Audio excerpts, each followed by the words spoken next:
Hey, hello, welcome to Sunday.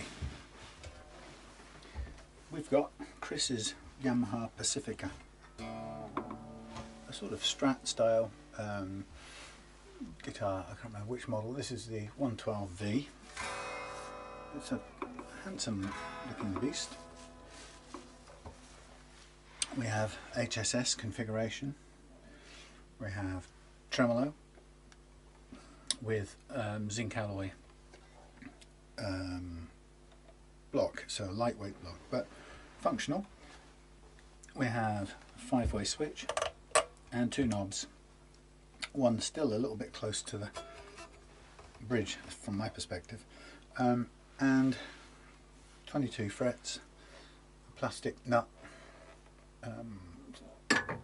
standard tuners, fairly medium jumbo but fairly large, or on the jumbo side of medium jumbo frets.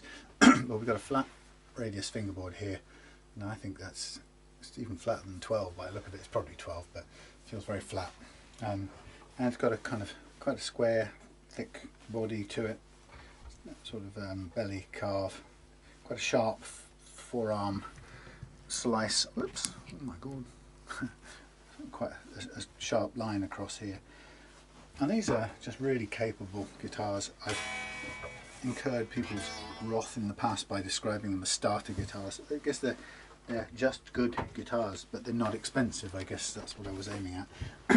So they're, you know, on a budget, they're really well built, a consistently high, pretty high standard of finish and construction.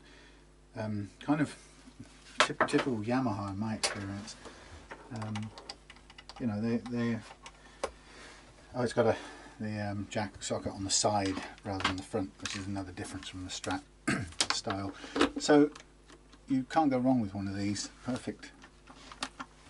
I mean, a starter guitar only in that it's budget priced. It's got quite a nice humbucker and bridge. It's got a coil split, probably a bit out of tune.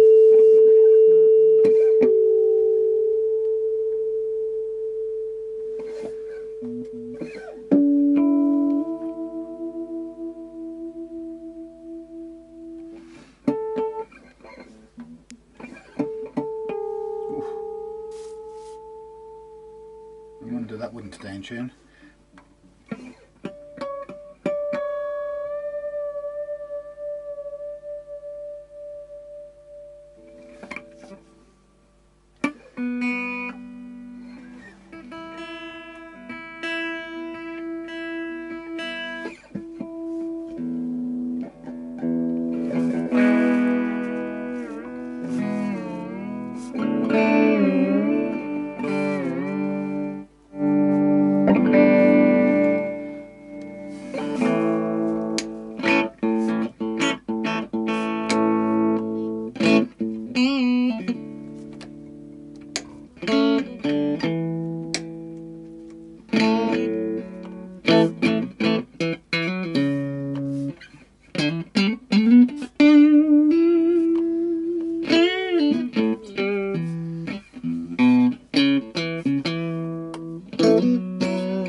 So, all good shape Yamaha Pacifica 112V, and so it's the last one of Chris's guitars. I did a few the other week while he was here, because he came down for a visit to Cornwall and left a couple, and I did those and picked those up, and then this is the last. Sorry, it was just one, wasn't it? The SG it was, I remember, and this one is a longer term one, coming back in a week or two's time. So what we decided to do with this is we wanted a setup on it. It was the tremolo's a bit stiff, so we wanted to get that lightened up. I'm just going to double check on my notes inside whether this was meant to be floating or not, or just down only. Not quite sure, I can't remember. I'll go and check on my notes. Anyway, but what we did decide to do, Chris was kind of like me in a lot of ways. He likes a humbucker in the bridge, likes the neck pickup with that fluty sort of neck single coil sound that you get, but he kind of found himself not really interested in anything that was going on in the bridge, so it wasn't different enough from either of these in his experience. And I find that's quite a common experience. If you've got 3 pickups, my take on it is I want them to be as different from each other as possible, otherwise there's no point having 3. If you never end up on the middle pickup, you've got the space going begging, really. So the idea is we decided to improve it with a humbucker. So we've got a Seymour Duncan, which we're also going to change out and put a coil split in here. A push this time, so it'll be slightly different from this one. It'll be so we've got an A500 A500 push switch here, which the kind I've used a million times now, and they're great quality, lovely looking thing. There you go, quite fiddly, but perfectly dependable. Nice brass shaft on it as well. And then we've got the JB Jnr Strat, and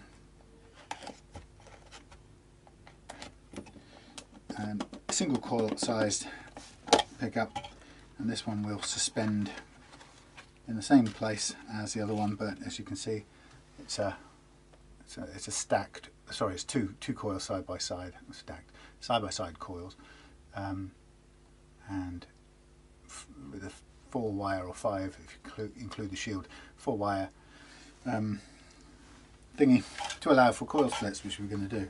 So that's going to go in the bridge position. And in a way, what I like about these things is they're massively more robust than your standard single coil, which this is a broken one, but you know, your typical single coil comes with tiny little wires sticking out here, incredibly easy to break if you're making your own guitars.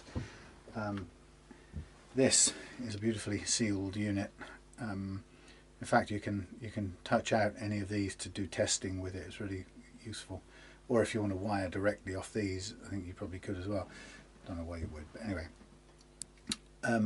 So this is technically a bridge pickup, but it's going to go into the middle position. So it's going to be different from a bridge humbucker, primarily because of the position, which obviously changes quite a bit.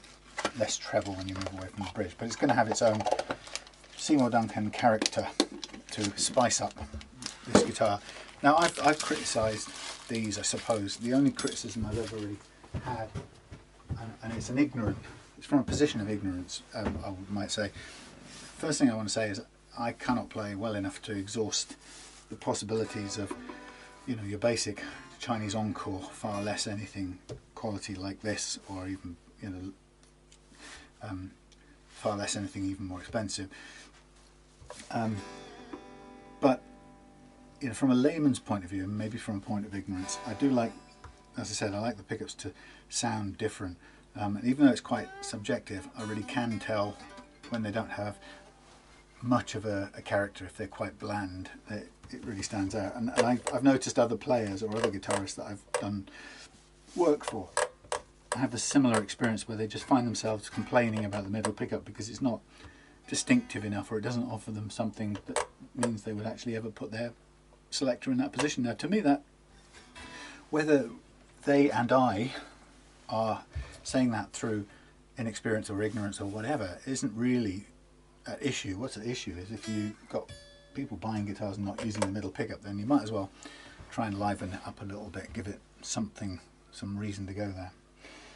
So I want to set this up. I'm going to have to go and do that check about the tremolo. I'm horrible feeling I might not have written it down, but I'll go back through my notes and find out.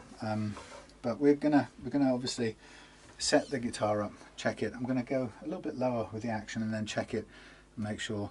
I suspect it will play really well because these Yamahas tend to be, as I've mentioned, very good basic quality, so really can't complain about them. We'll probably be able to lower the action, I'm expecting without any major kerfuffles. Could be wrong though, we might find that it goes into buzz mode as soon as we do. But it's higher than it needs to be, and it could go lower.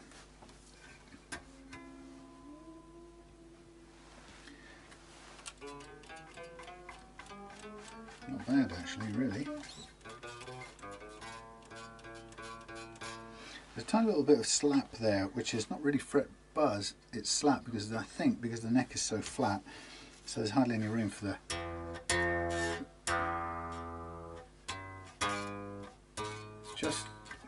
just slapping on the first fret because there's so little angle and because it's so flat and this is a low action, but it's actually nothing serious. So like I say, I expect we can lower this to a pretty decent low action to begin with. Right now the tremolo is pulled in, is locked down effectively back on the deck, which would obviously change if we put it into a floating mode, which I will discover, but we don't need to know that right now anyway to do the setup, so we can find that out because we can always readjust it once we've done the setup. We can then put it into floating mode and readjust the action, because what I'm doing here is when I'm choosing a default action on this effectively hard-tailed bridge as we've got it right now, what I'm doing is I'm setting the guitar so that it will play at that action, and if we then set the tremolo up floating, the action will rise, but we can use these grub screws on the saddles to go back to that action again, and knowing that it will play perfectly well. So this is quite a lot higher, so I'm just going to do these by eye. I've got some back pain hurting me at the moment, so I might wince every now and then. Don't know why, I haven't really done anything unusual. So we've got a very flat radius, so I'll measure it a bit later on, but right now I'm just mainly concerned in getting all the action across the neck to similar kinds of low levelness. But it's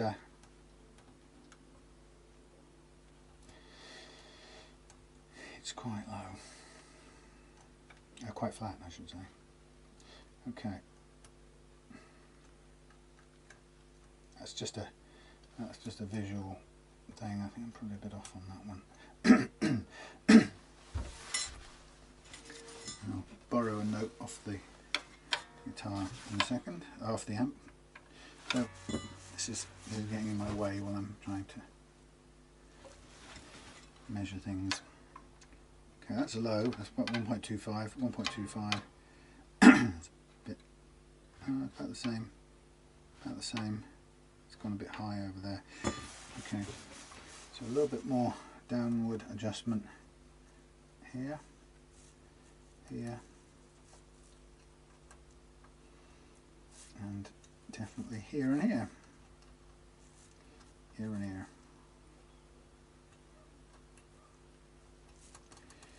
Right.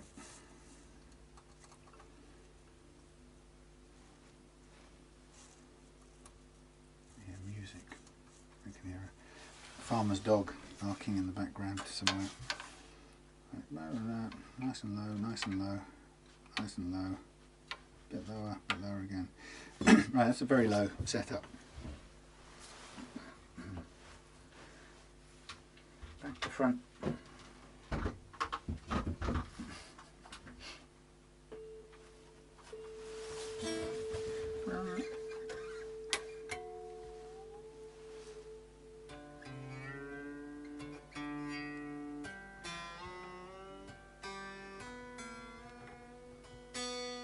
While I'm doing this, I'm also listening out for any pings in the nut.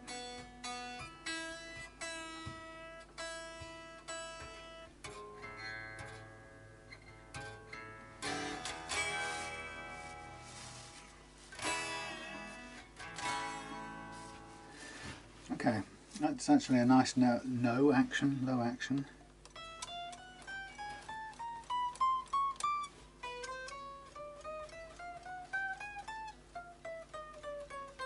Good old Yamaha.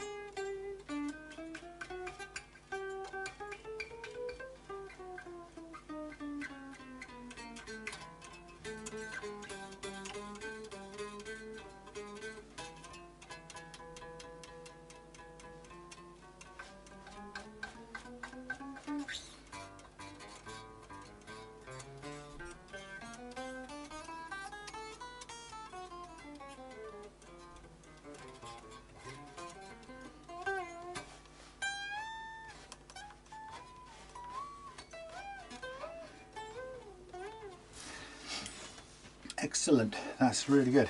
That's pretty spot on. I think that's a get away without fret leveling, and I'm actually pretty impressed with the first fret action as well. It might need only the tiniest. They're a little bit uneven, but they're reasonably low to begin with, so it's not at all a bad state of affairs. As always, the G and the D are slightly higher, or not as always. In this case, the G and the D are higher because the nut is actually for a rounder profile than the neck. I had one yesterday where the neck was rounder than the nut, leaving the G and the D flat. So you'll often spot the mismatch between default factory nut and neck, standardized nut for all kinds of, whatever range of guitars, and the neck in its particular radius. You'll spot it in the sort of you can read it in the G and the D compared to the rest of it. So if you see the G and the D are lower than the rest, you know that this is flatter than this. The nut is flatter than the radius. If they're higher, you know the nut is curveder than the radius of the neck. How about that? I've never said that on a video before, but it's true. So typically what I will do is I will make sure, while we're setting actions, what I might do before we go any further is I might just kind of have a look at the relief in the neck, just to have a whiff of extra, more curvature. It's a tiny bit flat, and what I'd hope to see is, by adding a little tiny bit of curve into it, I would hope to see just a tiny improvement on the what I call fret slap, so that the strings just have a little bit more room and don't hit against the strings. Now this is a difficult thing to get out unless you've got some sort of hooky thing. So I will go to slack the truss rod off a very small amount. Now, I'm thinking it should be a metric 4mm. I'm sure it will be. Well, if it is, this has not got the angle to get in there, so it might be. Yeah, it is. I'm bouncing it off the strings, which doesn't help. So for a slight bit of slacking off, I'm going to go a little tiny bit counterclockwise. It's very unresisting, so that didn't feel like I was turning it at all, actually. Okay, it's not bad.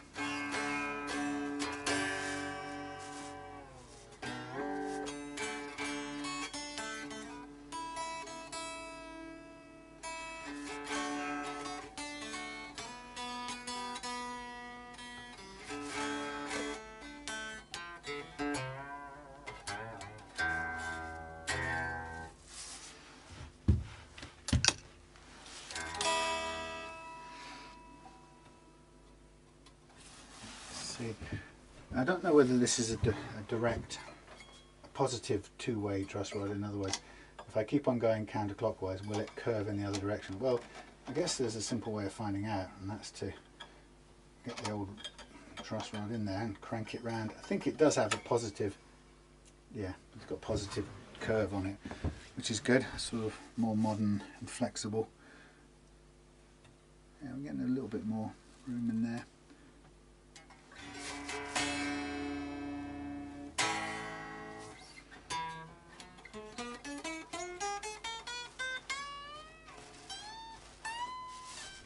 One of the benefits of having such a flat radius is you can get low action with a lot of with the bends without any chokes. The tighter the radius, the more likely it is to choke out when you bend for the same action.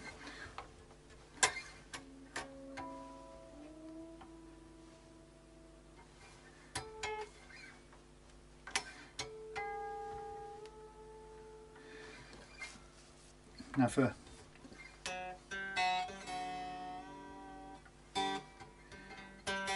fret leveling, which I don't have to do, I don't think, fret leveling and or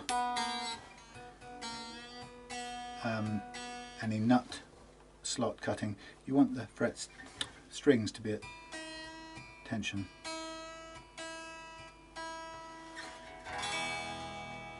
approximately.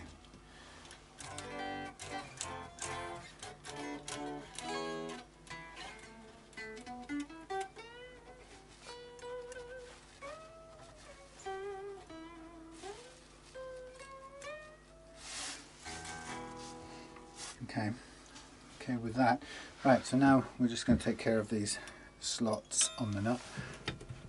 Slots on the nut. And I'm going to go for 0.3. Just a little bit over. But we're working with plastic, so I'm going to want to use a combination of my reliable V-notch file, just to open up the slot a little bit, and then the correct file that we want to be using. So in this case it's the G. Let's have a feel of how it cuts the plastic first of all.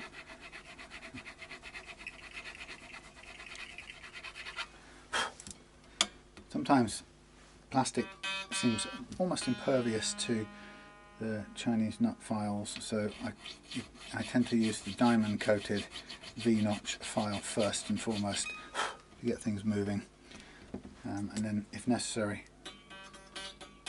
when we're there like that, if needs be at all, just round out the bottom of the slot with the correct nut file, and that just rounds the shape of the slot so there isn't a kind of V-notch in there, and that will be done. There we go, nice and low,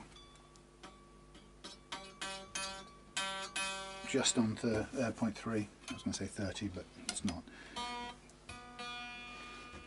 So that one's a little higher too, but again not by much, so I'll do a little bit of widening here but hardly any. Again tipping backwards to get the backwards angle. Almost there. Again use the correct file for this little bit, final bit. It feels it's not cutting at all there. Don't know if the mixture of the files being a bit worn and also the plastic just seeming to not like these files. Right on the mark there, very good. Again switch files, measure, very small amount here, again just a tiny bit with this file just to open up the slot so it's wider all the way up. Sort of prevents it catching and sticking, so a good way of reducing the friction going on. A little bit with the file. Check it. I can see the slot, the shadow reflection, shadow visually, so you can tell by eye when you're close.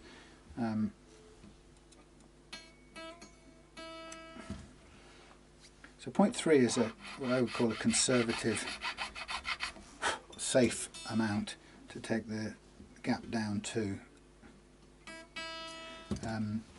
Technically the guitar will play, for this sort of action, will actually play at around 0.1 if you wanted to, the same as it does with a capo running, but that's not a lot of room for things, environmental changes, or changes in the neck due to environmental things like humidity and temperature. And if you set it down to 0.1 and then you send the guitar to somebody who's got a centrally heated home, before you know it, that 0.1 of the gap may be eaten up, and you're finding the thing buzzing on the first fret, you know, and a disappointed customer, and there's no reason to do that. It's just setting yourself up and the customer for not a great time. So I go with a fairly conservative target of 0.3.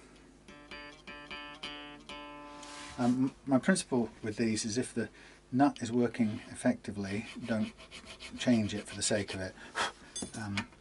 I will definitely change it if it's that gap there. I'm slightly wimped out on that G, if the truth be known. Yeah, so if the nut's working well, I won't change it out. On the if it ain't broke, don't fix it sort of principle.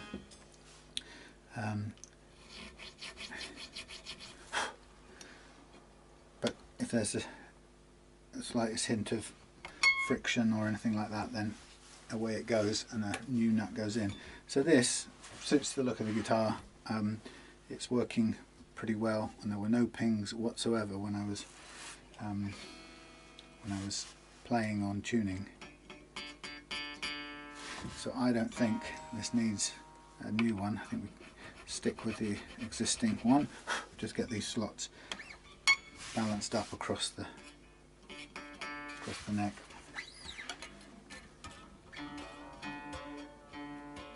So all the way that I'm doing any of this with the nut slots, I'm listening out whenever I tune it or whenever I crank the tremolo. I'm listening for pings here, which will tell me that there's some sort of gripping or friction in the nut slots, which will translate into tuning instability during the life of playing the guitar. So that's a really important thing to get used to listening out for, and you know, in getting the slots just right is so important, hence taking the time. This has been a fairly easy one, I have to say. That by the way is the sound of the strings in the string tree, which I'm going to replace because I ordered one for this purpose, so we'll get rid of that shortly as well.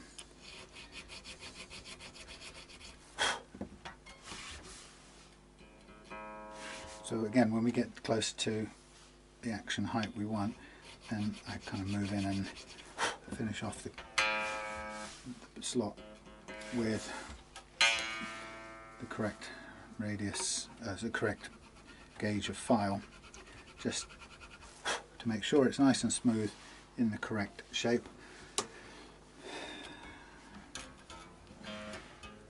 Hello Morris. Hello boy. This one's pretty much on the mark already, which is interesting, so I'm not going to do anything to that one. Hello boy. Okay. Hello. You want to come up and say hello?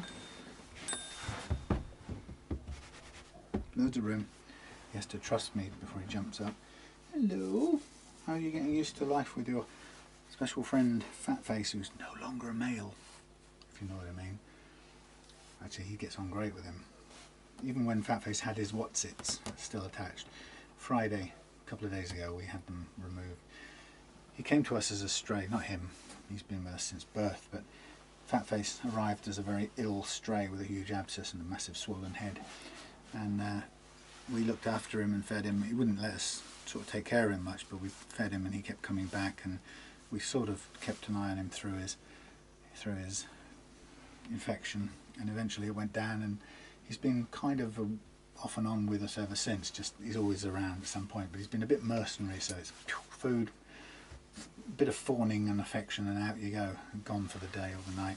But about a month ago he started being here, Fat Face this is, started being here all the time. And the sweet thing is that Morris and he, even though Fat Face was a full male, intact male, bit of a bruiser, him and Morris, who was castrated or neutered at birth, well, you know, as a kitten, the both of them seem to be on a pecking order level with each other, and they get on really sweet together. And on Friday we finally decided, since it couldn't find anybody who claimed ownership of Fat Face, we took him in and got him done, and got him chipped at the same time. So he's, on paper, he's ours now, but coincided with him staying much more and being much more affectionate. Actually, he's suddenly become kind of our cat out of the blue, really, even after we took him down to the vets and did him. He was very sweet when he came back. But this boy has always been the favourite, haven't you? See, Mr. Mars, like a little lamb, aren't you, with your little short legs? Apparently cats with stumpy tails have kind of different shaped pelvises than others. It's quite weird, but he does look like a little lamb when he's running about. Darts! He's nosed the lens, I think. We might have to wipe goo off. Right, mister, I'm going to say, why don't you come down and sit on your stool? It's got your name on it. No? Okay. Oh, you sweetie, you're all drooling from your nose. Oh, he's such a boy. He's not a lift. He's not a pick you up cat at all. He doesn't like it, but he loves to butt you with his head. That's his way of showing affection, isn't it, Morris? Yeah, yeah. Give me your headbutts. Headbutt me. Dunk, dunk. Yeah. Oh, you love it, don't you? He's warm. Cat slobber everywhere. Hey? Come on then. Come on. I know you don't like being picked up, but let's put you on here. You stay on there, get settled down. Carry on. Did he get you? I can't really see. No, you're clean. You've not survived. Okay. Now I need something that says Tusk string. Look how effective and efficient I am. Oh, Tusk string trees. That's a lot of money stored up in one little bag here, one little tray. But a Tusk string tree. Goodbye, crinkling, creaking. See these pings? Au revoir. If you take them off, by the way, hold the strings down so that the string tree doesn't go flying off as soon as it loses grip of the thread. Now, this should sit in with this shorter screw. I'll start with that. I'll hope for the best. In the hole, line up in the hole. Come on. Come on. Where's the start point? Thank you. I press down. Screw in. This will probably go down to the point where the plastic meets the maple of the headstock. Really, that's probably the best place to stop. There you go. Put it off to one side. That'll go to Chris if he wants it with the meal pickup. Okay, so just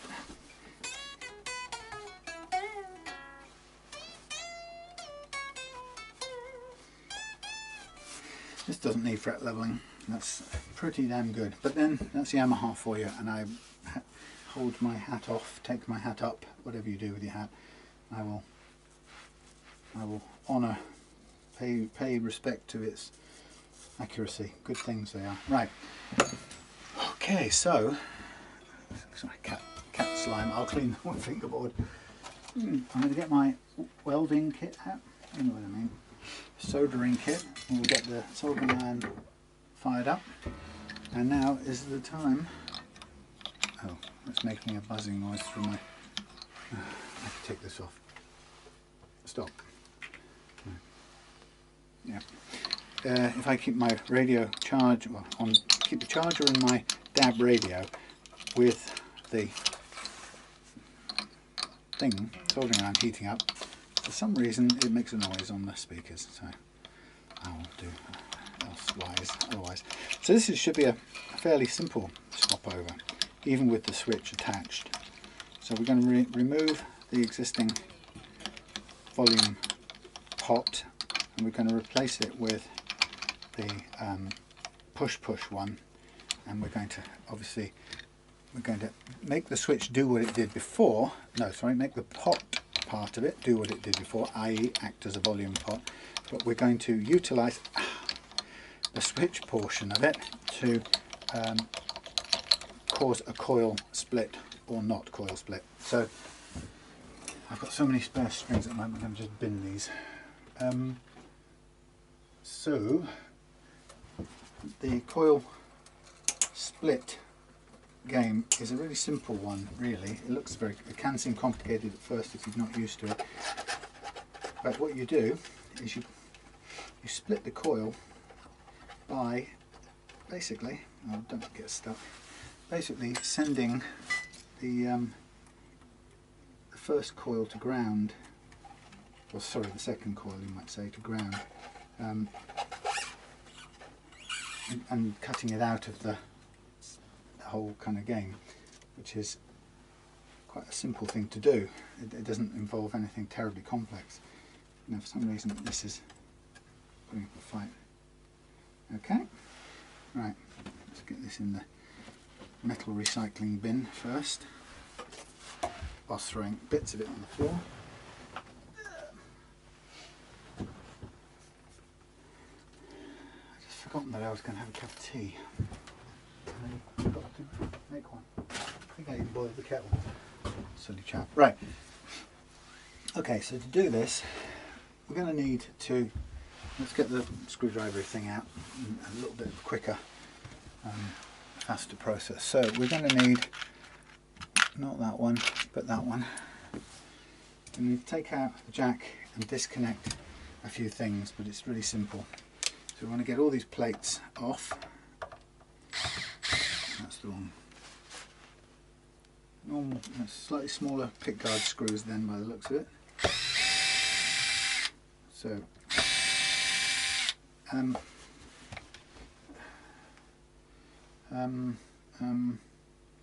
yeah. So, oh yeah. Of course, this is different, obviously.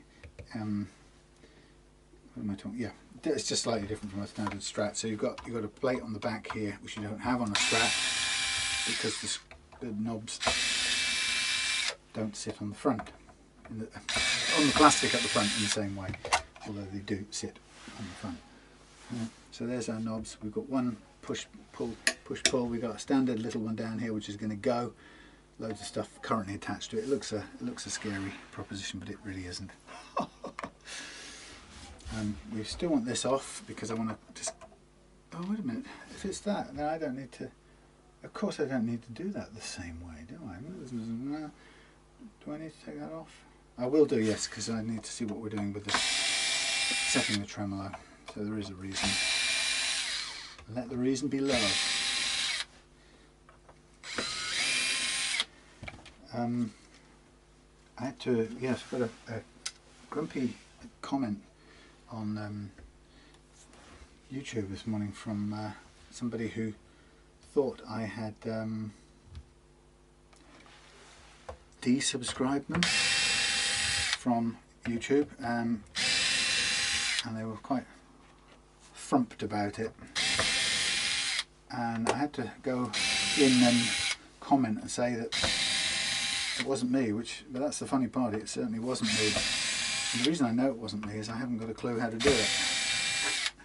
I don't even know, until this morning, I didn't even know how you'd go in and find your subscribers, and actually YouTube is so crap that even when you can go in and find your subscribers, there isn't much you can do about them. Oh wow. Are you for real? How did they do this?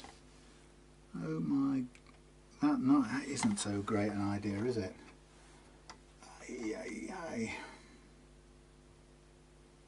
Oh, that is a crap idea. So look, we've got almost no room at all to make any changes. They must have wired it up, shoved a load of wires through, knocked it down, and then soldered the back end in. That is... Oh no, of course you can get them from there. Now see, I didn't even see that. What an idiot. Good. Well, looking at that, I do have to take this off to get to change the pickup. But cleverly, I didn't even know. Do you know what? I didn't even know this. Shows how many times I've changed any wirings in a Pacifica. This comes through a hole cunningly made there. I thought you had to. Never mind. Forget I even spoke. All right. I'm just thinking aloud. But that's the consequence of not having taken one apart. Which is it's probably a good sign that, or a good indicator that they're. Don't need to take that one off, but I do need to take this one off. A good indicator that they're pretty capable guitars. Okay, so first thing is I have to get this into a position where I can. This isn't going to be so easy. I've got to get this into a position where I can get this one out. But before I do that, I need to really track where this middle pickup goes. Middle pickup. So it, according to this, it is of these, it is the grey thingy. So we can track it down here, and it's in the middle position as you'd expect, and I'm going to snip that there, middle position, and we're earthed down into a big cluster of earths which I can afford to just snip there as well. So there's my middle pickup ready to come out, and then what I'll do is just whiz the screws out of this now, which is probably going to be the other one because it's slightly bigger. Not as easy in some ways as doing it with a standard strap, where you can get all of this off easily. You can take the whole plate off and address it all in one go. This is a kind of cute design, but it's a little bit more complicated. Now, when you come to add in a different pickup like this, you basically put in a Yamaha brand pickups in conjunction with a Seymour Duncan brand, and they may well be, let's see if my map over here probably tells me anything. It may well not. Anything about Yamaha on here? Well, would you know? Great. Of all the guitars listed, Damasio, TDM, GFS, Swine's Head, never heard of them. Seymour Duncan's, everything but Yamaha. Right. So, what we absolutely don't know is whether the Yamaha pickups are in the same polarity as Seymour Duncan, and they may well not be, in which case that means we may find ourselves hooking it up and then being out of sequence, sorry, out of phase, in which case, see, now this is bigger, and actually what we don't want it to do is end up screwing into this pick guard. We want it to raise and lower the thing, so we do need to make sure we enlarge that hole just slightly. It's got to act.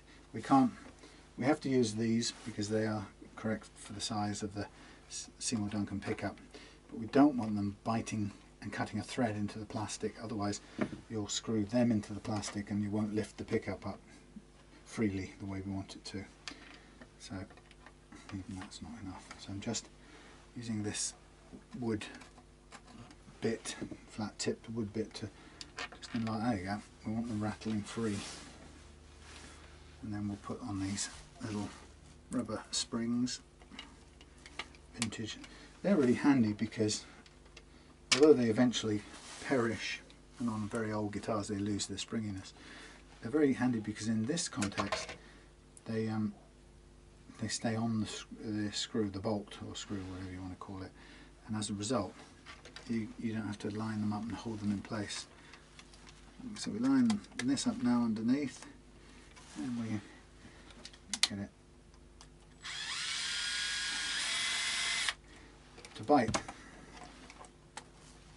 Yeah, so we will go ahead and wire this up with a sort of an idea that we'll pretend that we think that Seymour Duncan and Yamaha are similarly configured, but they may not be, in which case we have to know which wires we're going to then switch around in a hurry to fix the problem, because an out of phase signal, as you probably know, is a weedy thin little noise that nobody likes at all.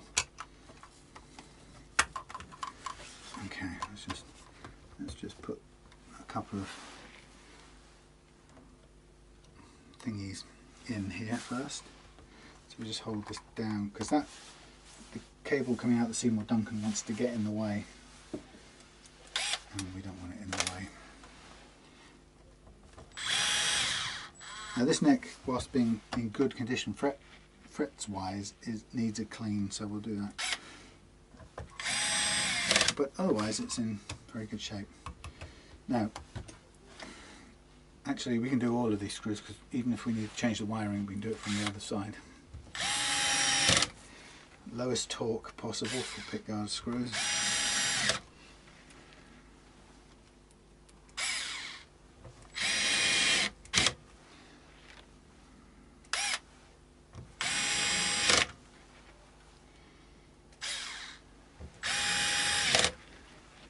the little shoot I do first of all is to make sure that it's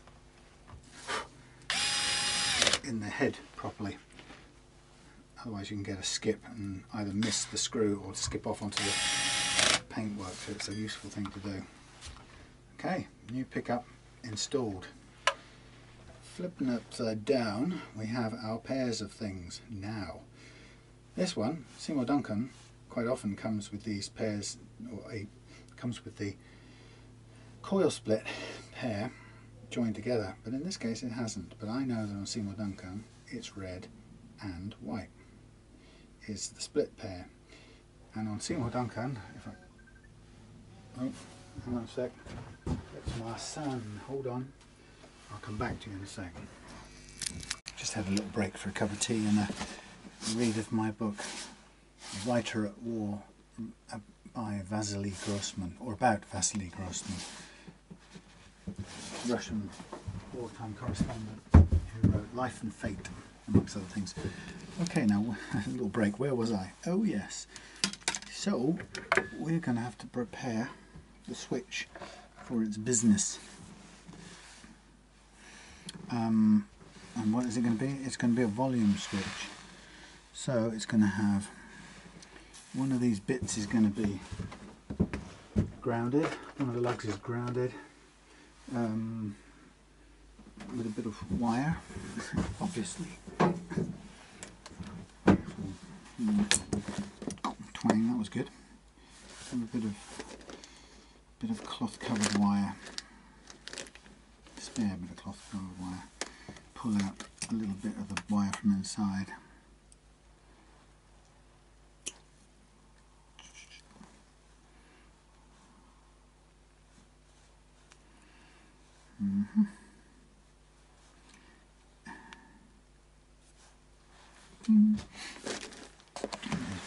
This out of the way for a minute. So we're going to take the one good thing about doing this is we're going to take the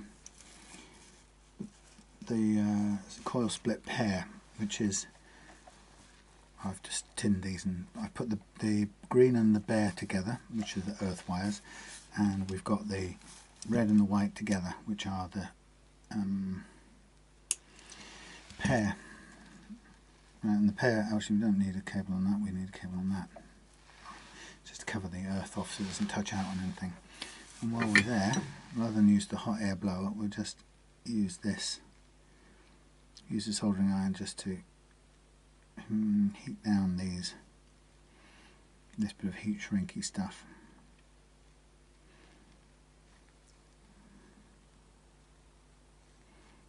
It's a Sunday, eh? You can forgive me reading a book, can't you? Right, so you take out a little bit of wire and we're going to put some solder onto the side of the pot. First of all, that's to lock off our little connecting wire. So I'm grounding this lug. And I will get myself a thin pair of pliers a second. Oh, my back is sore for some reason. I don't know why. Tomorrow I'm going to pick up my son, who's over from Denmark, visiting his mum in Somerset. So I'm going to go and pick him up, and then together we're driving up to London, where he's going to do some business. He works for my sister, my half sister, in her company, which makes PR, kind of automated or web-based PR software for companies to use to manage their PR affairs. And he's a business development manager for that. So he comes over. He works a lot from Denmark, which is his new home, but he comes over and does some business in London with Sam, my sister, who has the same name as me, but you might think bizarrely. Anyway, and then we'll hang out, and I'll at the same time be visiting my mum, who's recovering from cancer. Well, recovering. I guess you call it in remission, really, don't you? Okay, now, so yeah, a bit of a family week. Anyway, so down in here, we've got the new middle pickup coming through. I've cleaned off the lug here, which that's going to go into. It's quite a stretch actually from the switch to there, so I'm kind of thinking we might need, we might need a little bit more room, but we shall see. So I've got to basically take apart all the bits, or recreate all the bits that have to come out of, or go into this volume pot, and it's a small pot and it looks incredibly crowded as it happens. But I'm going to, oh, they've done this slightly different, haven't they? No, they haven't, have they? No, they haven't. I'm just trying to get a look in here and see what they've got. So we've got groundings, we've got earthed out on the top there, that's fine. We've got the output to the jack from the middle of the volume pot. We've got hook across, we've got a master tone, that's right, so that comes out of there and it hooks across. So okay, we've got quite a bit of re-hooking up to do. With no way we're going to successfully get a soldering iron into there to do that, so we're going to have to, well, not very easily anyway, we're going to have to remove this pot, pull it a bit outwards as far as we can to get access to it.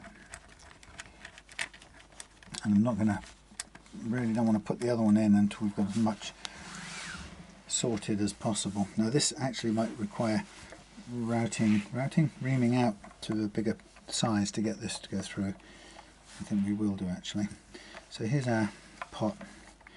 Got all these earths that have got to be earthed. I'm wondering if we can actually get these removed using just the heat. If you cut them, you end up with a little bit shorter wire, obviously, and everything becomes possibly a little bit harder. But the problem is it's quite difficult to persuade them to come off like this, because as you can see, you've got one hand to hold the thing, one hand to heat the pot top, and you just can't seem to get everything doing the right thing. Come on. Ah, that one's off, good. That's just one, look at that, what a struggle. And this huge block of stuff, I'm going to have to cut this one. A huge straggly block of grounded things. That wasn't bad actually, a good choice of places. There's a ton of bits that have to be all hooked up together to be grounded out. And then there's this one as well.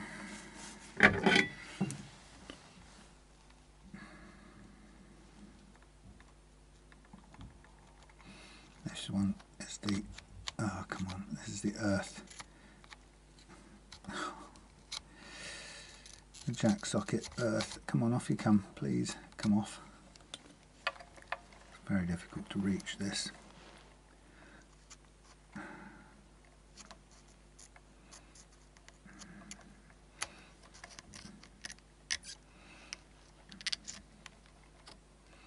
No, this is really struggling to get off.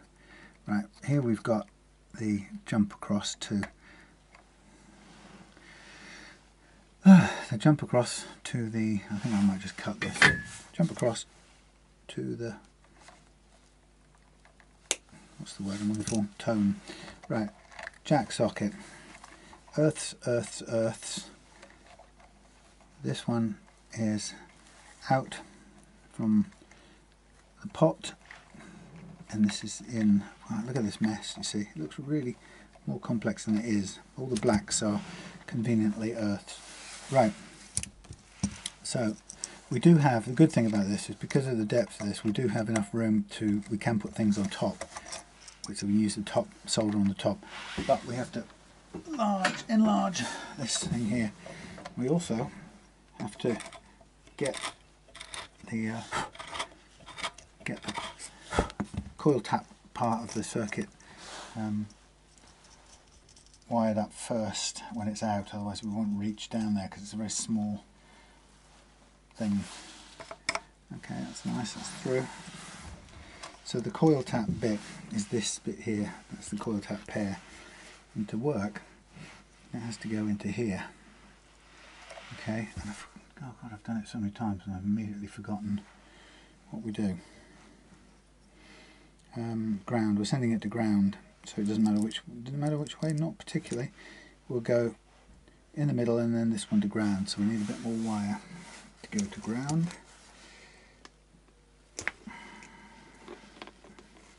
So basically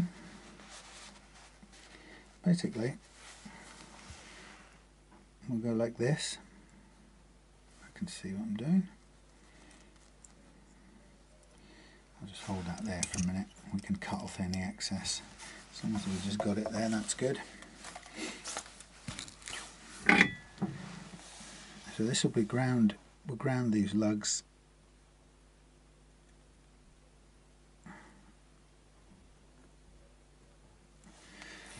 I don't think you even need to use both sides of this thing. I'm using both sides of the switch at once. I'm treating it like it's a single switch rather than the double thing, and then I'm going to take that lot there so that these pair of lugs are now grounded, and then the coil split is going to go in on the middle and it's going to sit there and it will become connected when the switch is one way, and that grounds that coil basically and it shuts it off.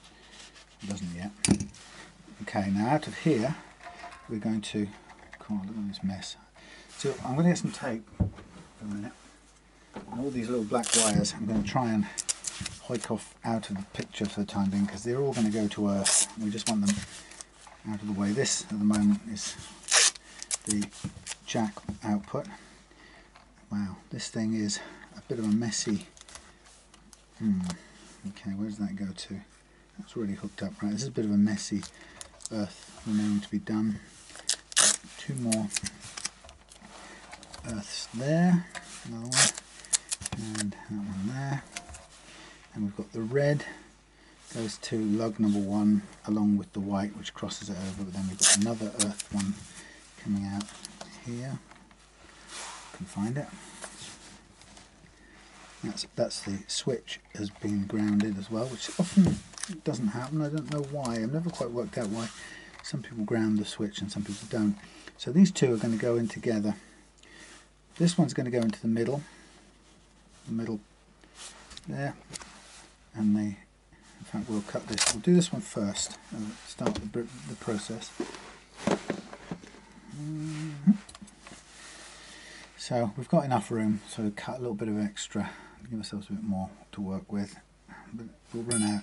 If we do run out, it's an easy thing to redo this, and I've got wire especially for it, so we can literally just put in, it'll be a grey one, that's the wire I've got, but I think we should be able to just strip this off like that, and probably get the white extended a bit. Sorry, it's a bit fiddly this. Yikes. In fact, it's because it's been glued already, it's very fiddly. Actually I need to cut this this soldered bit off because it's preventing me extending it, which is really why we needed it lengthened. Okay, so what we'll do is we have that would go, this would go in there like that, and that would go in there like that. Right, so we'll need a little bit of solder on this side to receive that earth from the jack socket. Just be ready for it. And it's quite close, so we want it as near to that lugs as possible. Lovely. Then we want a bit of solder on there ready anyway. Come on. Delicious. Quite a big, whoops, quite a big blob ready to go. Put that away for a second. Then we want to give ourselves a fresh little stripped bit on there, and we'll tin that as well. So this is the point at which I'm going to reconnect, or going to start connecting this pot into the business end of things, and it's going to become part of the thing. So we've got that's going to, this is going to hook up like this, so into the middle like that, and then onto the edge like that. Right, so to make this easier, we hold on to that with that. That's fallen back a bit more than I'd want it to, so put that back, grab hold of that, pull that forward a bit, and bend it if I have to get it to stay there. Get your solder pointing where it needs to go. There we go. Solidly in. That till it dries, and then we come around this side and just tap that down.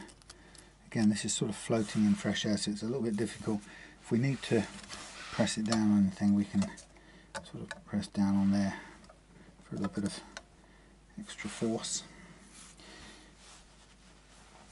Pliers to hold it, kind of. Press down, melt it into there. Let it dry.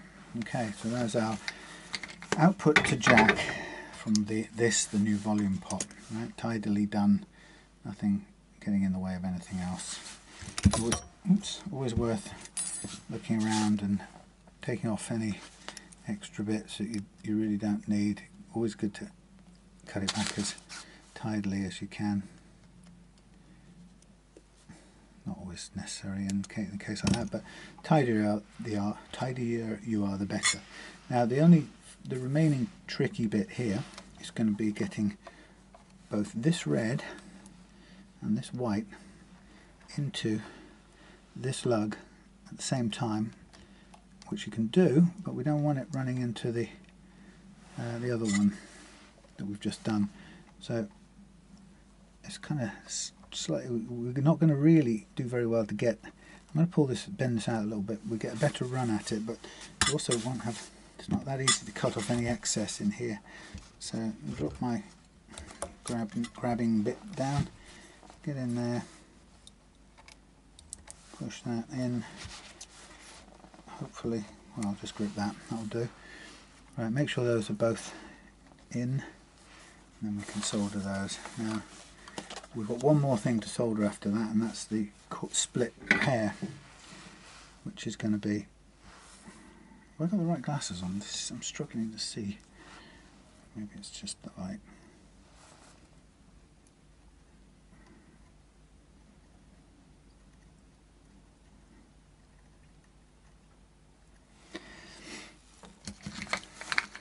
Well, these are the zoomed in glasses. Okay, so now we can just tidy this bit up here that's sticking out far too far. That's a nice contact. It can sit where it is. It doesn't have to be bent back in or anything. Okay, final thing is this chappy here. We're going to just figure out where that's going to go down. So let's bring that up here.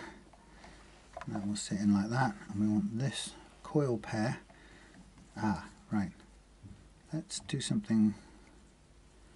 We've somehow got to get that across from there to there, but this one is going to be limited by how far that can go from there. Right. Okay. Let's prep this with a bit of solder on the side, which is going to be the earth, the common earth. Now, all the while you're doing this, remember we go back to that thing that says, we may have to switch these around if we find that we've got an out of phase situation, right? And it's entirely possible. So the first thing we do is we know which is the live one and which is the earth. Look, there's the live and there's the earth. Now, if we have to switch these round, it means we take the green from this pair, but we have to unhook that, separate the green from the bare, switch that round, put the black with the bare wire, and the green becomes the live, and that's our way of switching it. Okay, we just need to think that through so that we know what we've got to do should we find ourselves in an out of phase situation, which is a 50-50% chance of being the case. So it's eminently possible at this point in time. Now this little tiny, it's kind of floating really, I don't have a very good reach into this.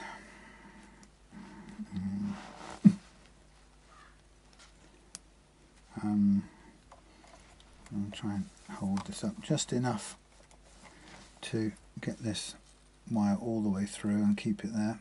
It just is long enough to touch the other side of the switch lug. Right, that should be it. We'll get that on this side first. Ah, cripes. Just went ahead and moved it. You have to have the discipline to put the damn soldering iron back. It's very tempting to try and kind of push on forwards, but if you've got something wrong, stick the soldering iron back in. Right, that's giving it a little twist at the end. Here we go. First end of this. Nice big blob of solder to hold it in place. That will do. Just check it. Right, it'll as it happens it'll be touching the other side now, but we still want to be soldered in place. So we get the piece of solder and we get the heat and we just tag that side of the lug and that side of the switch. Right, now we're in a position ready to lower this in. Oh no, one more thing, damn. Let's get this earth hooked up to the side of the pot. So this is the pickup ground, which we already know has to go here, and I'm not joining it to where the other one was because it's just when you go onto something that's already there, you run the risk of the original thing popping off, which just can complicate things a bit. So I'm going to go onto the side here like this. If I can get the flat part of the thingy. Not really got much to press against, so I'm just sort of using the heat here more than anything else. There we are. Remember, that's got to come off if we've got this wrong. So now we have one thing left, and that's the live, and that's got to go across to the switch. So now I'm going to gently drop this little fella into here, and we want to, at this point, have a look at how far it sticks out. That's the first question. How far is that out? That's possibly just a fraction too much, in which case let's just gently bring it out first, stick a single nut on it, and then we'll use this to bulk it up. Oh, come on, please get on, thank you. That doesn't go all the way to the base, but that should be about right. And we'll press that in there. That's a nice low fitting, which is what we want. We don't want it sticking out any further than it has to hold it in place. But chances are you might end up just not enough. That is enough. Okay. Just right. I want to turn it as well, so it's not facing in on the shielded, painted wall of the cavity, because it's a very real chance if it turns at all, then you get a shorting of the lugs, which we don't want. Okay. All right. So we've got, at this point in time, we've got everything we need hooked up. Now, what we're going to have to do once let's get all of these spare earths. They're perfectly decent earths. Let's get them all, and let us put some get a bit of new, I don't know what the word is, fresh wire on the end. Now they're all long enough so I can, rather than struggle trying to clean off gnarled ends, I will take each one. Remember, that's the live, even though it's black, that's live. We'll take care of that in a minute. But I'll cut off all these gnarled, melted ends, and we'll go for a fresh, unless we've already got the wire showing, which we have here, we'll go for a fresh earth. Ah, where did this one go? Where did this one go? Oh, that's the other humbucker. Oh, let me just get. Oh, that's interesting. That's an Oh, I confused myself now. What have we got? We have got, that's an earth, that's not humbucker, that's the humbucker. 3, 2, that's the neck pickup. Oh yeah, we've got 2 undone here, there you go. That's interesting. So that's the neck. I don't know if that just broke off. I think that did, you know. I didn't actually physically take that off, but it's off. So it may have been on its last legs, and moving this took it off. I'm glad I noticed that, but that has to be the neck pickup. Single coil with nothing but a white wire and a bare wire. Tipped over my helping hands there, that's useful. Sorry, yes, a white wire and a bare wire. That's the neck. Now that also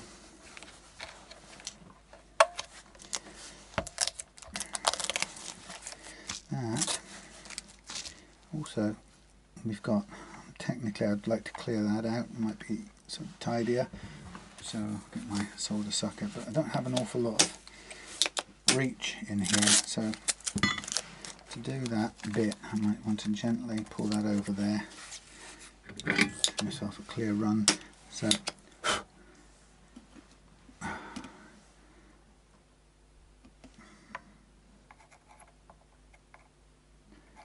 alright, get the solder sucker primed and pulled out, primed again, and we just remove, if we can, the last of the solder on there. Gives us a clean lug to hook a wire through. Now I've tipped this over, which is now getting in my way.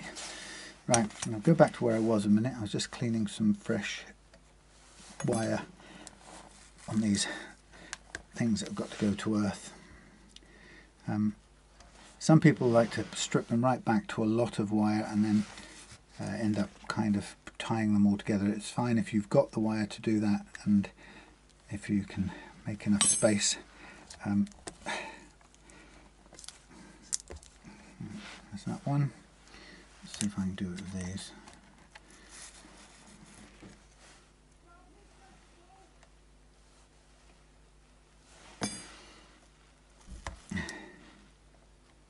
Pull. Right. This one, same thing. Pull that back.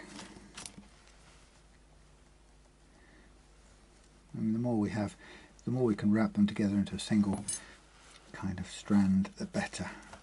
But it's quite difficult to do when they've got a scrunched up, melted end already, as you can see there. So you end up having to cut it short again, which is the point at which you can free that up. Right, so, and there's a big pile of stuff ready to go to earth as well, so we might choose to just connect it all to that if we can. So, I mean, equally, putting them all to the top of a pot rather than one existing point of contact is also possible. So there's one. Let's get this one extended. If you're new to this, I guess pulling this apart like this might seem really daunting, especially when there are so many wires, it appears, all going on in here, and you're sort of doubling over things and hiding things under things to get the best routing to wherever you're going, and things keep getting in the way like that, as you can see. And then this one wants to go on there as well, if we're going to do them all as much as we can in one big thing. And of course then your fingers run out of being able to squeeze together more than a few. But what you can do, once you've gotten 4 or so of them together and you know they're all going to be a big earth lump, do a big soldering them all together job, and then leave a great big lump of solder on there, which will really help that getting stuck down to one of the pot tops. And this one's going to go the same way, but it can't go very far because it's got to go to the first lug on the thing. So we know that that one, if we push that down out of the way with my what do you call this? kebab stick, is the word I'm looking for. That one's got to go down there, that one's got to go there, and that one's got to go there, and this one's got to go there. So first of all, we've got two places we're going to put, we're going to glue this to, heat this to. That one, let's put it on the side there, and let's encourage it. No, we could have started with a bit of solder on top, which might have helped things along a bit, but I'm going to start by just getting all of this down onto the top. There's a little lug actually you could have used on the front of the pot, which I believe is for this exact purpose, but I'm going the hard way. So I'm just trying to get heat across into the pot itself to hold this down. I think we're just about there. Right, that's my first bunch of earths. What I will do is I'll help this along with another pile over here, but I'll give it a starting point. So I'll get this soldered to the top first, then we'll load this pile here, which is now shorter than it was, so we're making a new end effectively. We'll load this with solder as well. It's trying to come apart, but we'll give it a big glob of solder, and then it is a bit ropey, this bunch of connections here, and we'll press them all onto there and convince them. Oh, that's a spare bit falling off. That's okay, not a problem. We'll just get them all to tack onto there. And voila. Sometimes you can't use the top of those pots when you've got a thinner body guitar, because there isn't enough room. The danger that if you do, you'll end up with the, well, it's not bad if it's a ground, but you can end up pressing against the top at the inside of the cover. So now what we've got from here, we've got the new middle one, which is going to go, well, let's start with this one. We've got the bridge humbucker, which is going to go in here where it came from. Just try and hook that through and up a little bit. Thank you. And then the last one after that will be the middle one, and fingers crossed it will be in phase. That one's almost running across to touch the other one, so I'm just going to redirect that so we don't have any risk of the two crossing, and cut off the extra bit. Then, and finally, we've got this little one here, which is the live or the hot signal from the middle humbucker, the new one. Now, like I say, this one, we hope we've rolled the dice correctly, and God, I can't get it through. We hope we've rolled the dice correctly and we've got the in phase chance, 50-50 chance, but we have to be completely prepared that it isn't. So I'm just going to tack it there, take it in place, and be prepared without any bitterness if we have to come back and unhook this and switch that over, so we know where we have to take the one off the side. Right. Oh, now the only way of knowing whether this works is to get a sacrificial string, really, and put it on. And thankfully I've got a billion strings, and I'm going to use a brand new low E, which I'm going to thread through here and hook up temporarily in here. There were 9 strings, this is a 10, so it's not a good match, but it's not really that important. It's just for being able to hear the functionality of the pickup and the in or out of phaseness. Oh, come on, how many hands do I need?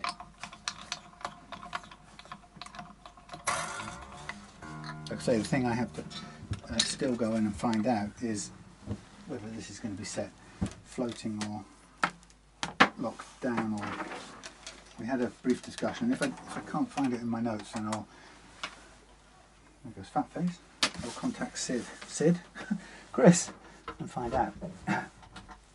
Okay, right, neck.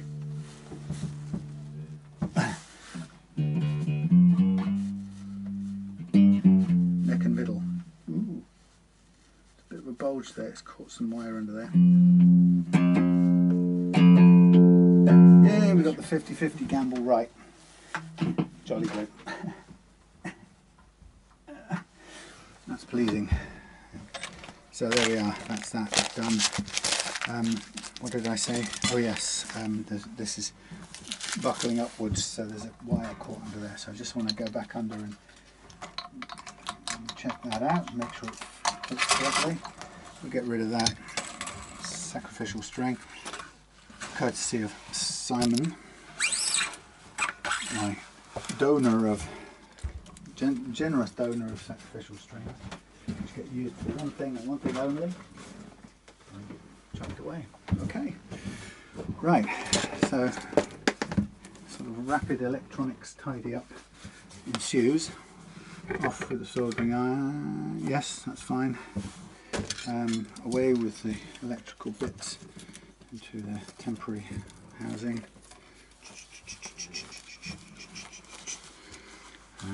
That and that. Should go in there. We'll need that in a minute, but hey, that and that. Those and those can stay there. That can go there. Oh, hello. It's nice sunshine all of a sudden. Right.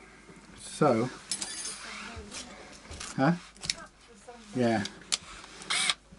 So just go back and take these out a minute, because we have a bit of wire trap there, which is not good.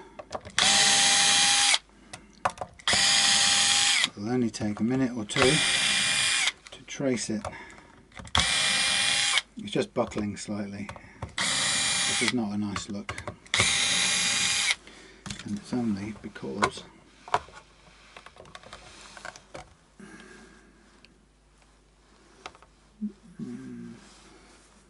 what's that? That needs to go through there. That's probably why.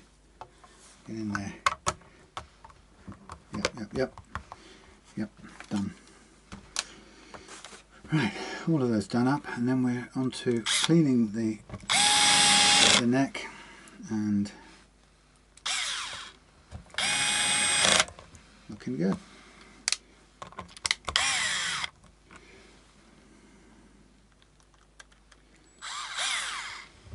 The one thing I didn't just check then was the coil split, which I should have done, but given that everything else in there is currently working, there's no reason why it won't. So I will assume for the moment, until I've restrung it, that it is, and then we'll report by exception, as they used to say,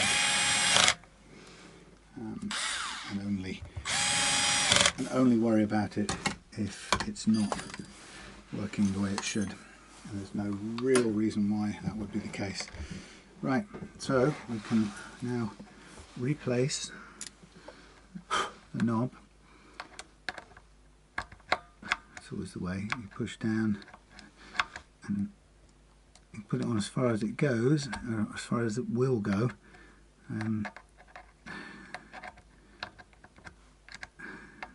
This, because of this, I think the shape of the thing, it won't sit down quite as far. Not, I know, actually they're about the same. I was going to say it won't, not as far as the other one, but they're about the same. If it's too low, it won't. You won't be able to get that the push function. So pull, push. Lovely. Okay. That's all good. Right. What I'll do for now, I'm going to tuck these things safely out of the way behind switches, so they're not interfering with anything or anybody. And then put on the plate. Keep it. Where have I gone? Keep it down. Down, boy. 1, 2, 3, 5. So the question I'll nip in and have a look for is the configuration of the tremolo. Floating, fully floating, or down only, or locked down. I mean, it was working as a down only earlier on, but we'll see what our discussion turned up. Okay, there we are. There's the rewired bit. Now I'm going to find me a little bag for these parts. That bag. There's a little bag. Perfect. So the old mini pot plus string tree plus pickup. There we have it.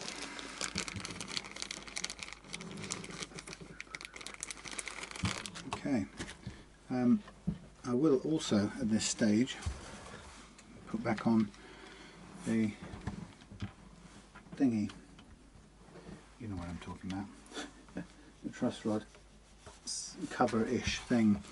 I'll do that because I was happy with where we had the neck relief, but it is possible that with a 9 gauge set of strings, because I did it with 9, so yeah, that should be all good.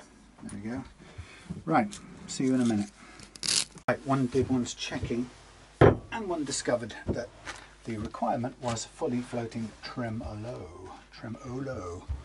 So that's what we're going to do, which is good fun. So we've got it in the start position, a convenient start position. Now I've got something here that I've never used before. It's called Dunlop 65. It's apparently for cleaning guitars, but who knows? It just looks like water. What's all this about? Quite nice though, nice and clean. I'll take it back, Dunlop 65. Very nice indeed. Might use some more. I inherited it as a sort of another donor thing from Paul. So thank you, Paul, for this unused Dunlop 65 special stuff. Seems really nice and easy to clean things.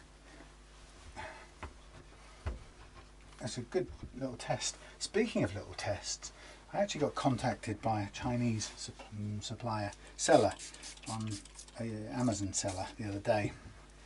A young lady possibly from one of those Chinese factories. Anyway, she asked me would I like to have a padded gig bag from them, which is what they deal in exchange for a review. And I thought about it, and I thought two things occurred to me. One is I wouldn't mind providing anyone looking to do that kind of deal. Let's see, now does this work on the fretboard? Doesn't say. I'm going to put a clean dry cloth. Now I'll use my usual naphtha for getting the grease off here. Yeah, anyway, so I thought about it, and I thought, you know, first of all, I would only do that providing I could be brutally honest. So, you know, the idea of, you know, if somebody expected just a glowy review for the sake of a 35 quid gig bag, they've got to be joking. Anyway, but the main thing that dictated my response, and I turned it down. The reason I turned it down is mainly because at the moment I wouldn't have any proper chance to test it out. Not in a band at the moment, so there's not going to be an awful lot of chance to take a gig bag out and put it through its paces, and you know, it would realistically, it would be months, if not years, you know, potentially before I get to write a meaningful review that has any length of time built into it. Otherwise it would just be yeah, it seems quite pretty and it feels nice to carry, which is a bit meaningless. And I value my independence. Is that right? Yeah, my independence and you know, my ability to be truthful more than I value a 30 quid, if that, gig bag, frankly. By the way, I'm not saying that if it was a 1,000 quid guitar I would sell out either. I'm just saying, you know, it's not even, you know, something that I'm in need of. Anyhow, so my answer was no thank you, but I was able to do it on the basis that making, kind of not making out, but telling them that it was in their interest that I didn't, because I wouldn't be able to test it fully.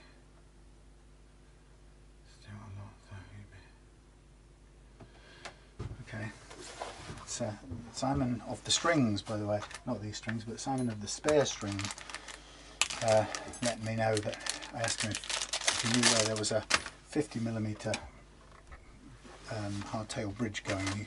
He's found a Japanese one on eBay, but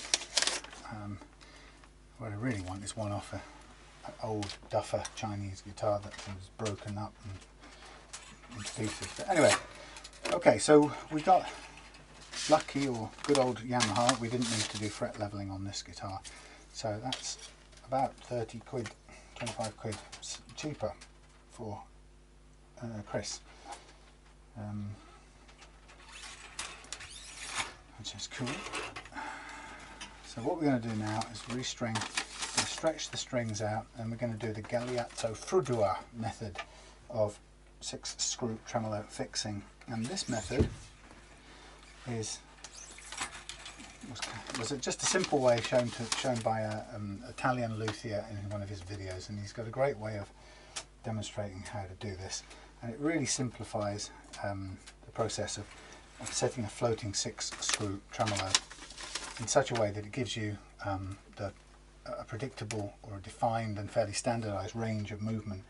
It's, you know, any tremolo you can bend downwards infinitely, if you like, until your strings go slack. But what's harder is to set up a guitar with a finite amount of backward movement, because that range of movement depends entirely on the position at which you reach equilibrium with your strings versus springs, and that's actually not as simple as it sounds.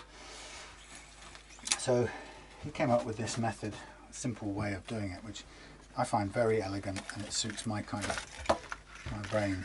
So, which is why I stick to it, and I'll show you it in a minute. But first of all, get these here strinks on.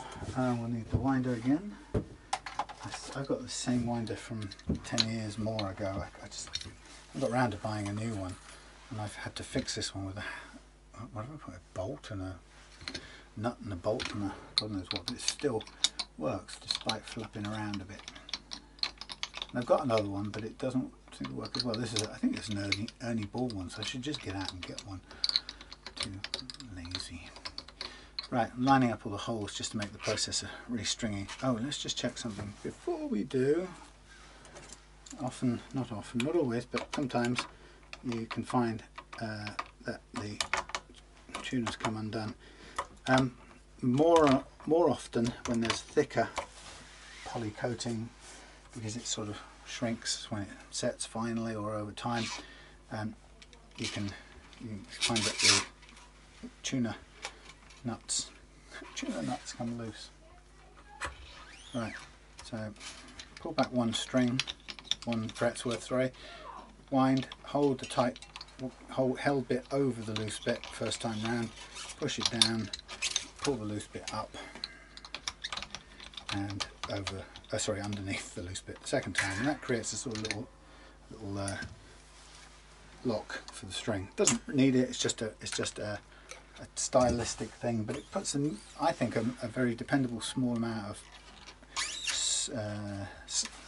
spare wraps of string around the post, so you don't store up as little slack in those coils as possible. So it's a nice small number, but it's enough to hold that string in a kind of grip like that.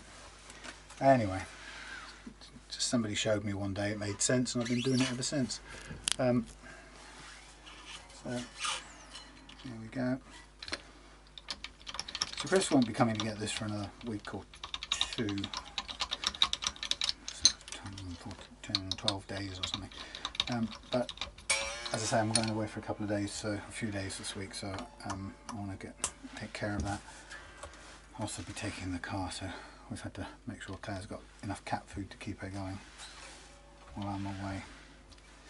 But it's a chance to go and spend a little time with my mum, see how she's doing. I'm hoping she's feeling better than she was. Last time I saw her, she'd had a chemo, but after I last saw her, she broke her hip and had to have a hip replacement. So on top of getting bowel cancer, she fell over, broke her hip, broke her back, sorry, and then broke her hip separately to that. So it just seemed to go on and on for her.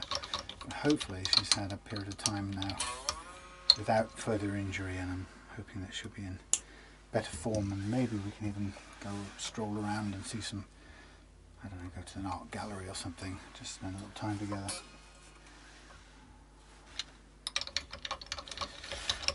We shall see. Okay, so we're pretty much restrung, and the next bit will be the stretching out part of things. Get rid of that leftover strings. So it's good to get this done now. I was going to leave it till I came back, but I had these evening hours of this Sunday, so I thought let's do it. So first of all, I'm going to stretch out as much of the slack as possible, and this is something you want to do every time you change the strings on your guitar. Now we need the access to the tremolo claw screws for this process, which is why I've left the cover off the back. But it's a great simple process that I'm sure you'll be thrilled to try out yourself at a later date when you understand how simple it is, and I'll show you in a minute. But first thing is don't skimp on this. Is thumb and forefinger and stretch everything as much as you can. Now I'm going to take a first rough tuning just to get this up. Now what we want is the thing locked down at this point, which is where it currently is, which is good. And then tune everything.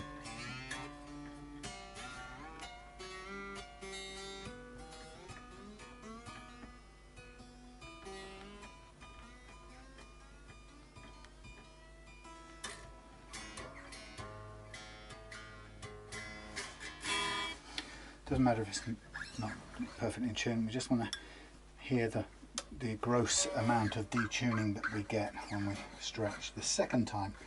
And we do each of them all the way through for a second go, and I'm stretching behind the nut as well to take as much of the slack out of the strings as is possible. Now you've got to be careful if you're on 9s or lighter, you've got to be careful of these top, well certainly the top E, because this process of bending can break the high E if you're not gentle, and I try to be gentle as possible. And if you're going to leave any one of them with a bit of slack in, it's going to be the high E, if you don't want to end up opening a new set of strings.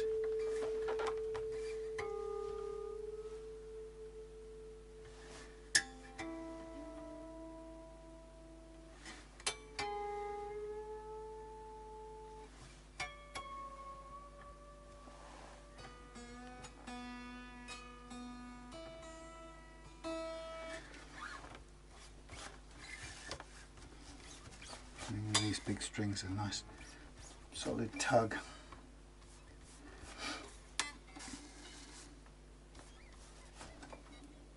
Gently on that high E.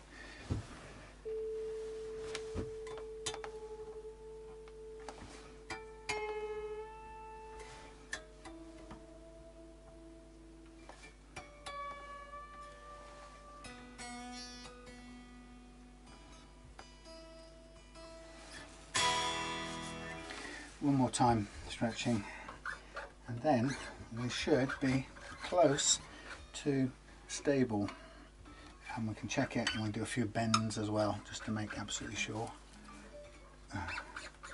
Anyway, and once we're there, then we can do the tremolo setup.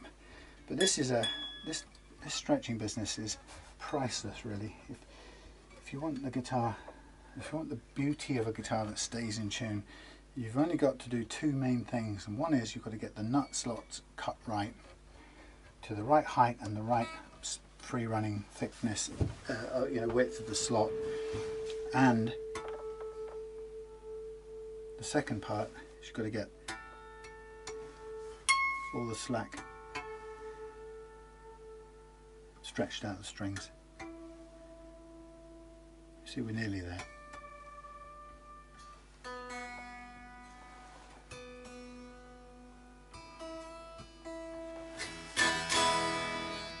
That'll do for me right now. So what we're going to do is the Galeazzo Frudua method of setting the floating tremolo. And for this we're going to need a long Phillips screwdriver, and we're going to need a tuner and a cable, obviously. So decent quality tuner is good. Now the fun part of this is really simple, and you might have to rewind this video to get what I'm doing, but I'll describe it as I do it. So the first thing we do, we get the tremolo arm in. I said we put the tremolo arm in. Right, we get the tuner on.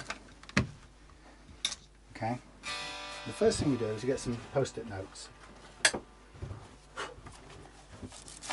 And on a tremolo like this, which has been set flat to the back like this, we get the tremolo arm and we put in as many post-it notes as is required to hold it horizontal, which is like there. Okay. Then we want to, now that pushes it forward and makes it go, I don't know what the word is, makes it go flat. So we tune it to G, for example.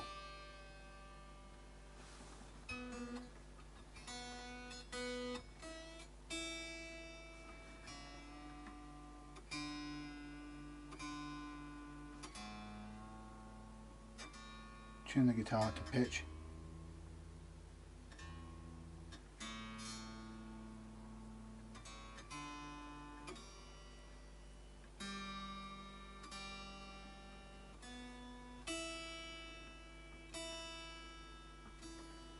Okay,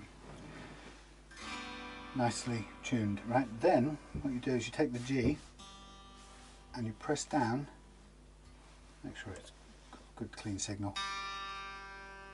Press down until the G becomes an E, and we hold it there and we put in as much number of sheets of post-its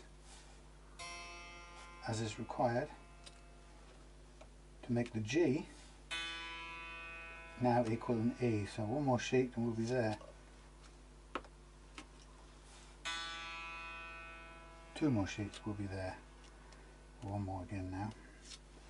Okay, so we've now detuned by a fixed number of notes. Anyone tell us what it is? Oh, we're slightly flat. Try one less. We've gone down G,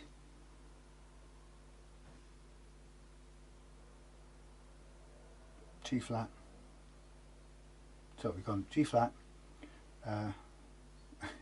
F, E. So it's three tone and a half, I suppose.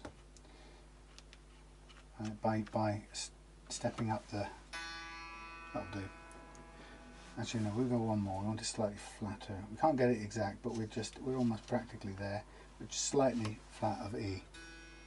Actually it's on E right now.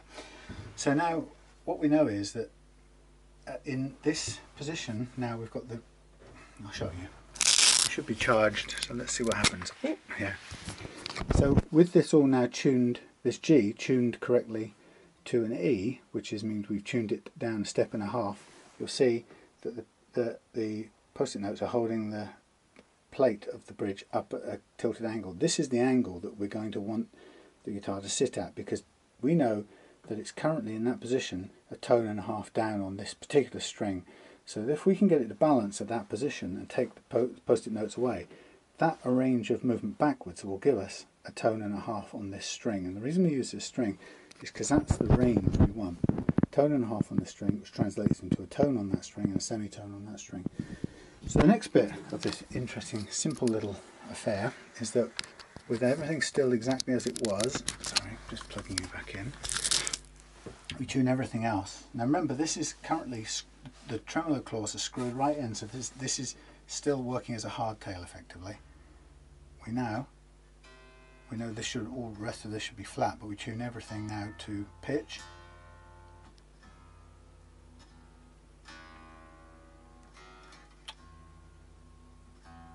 E, A, D,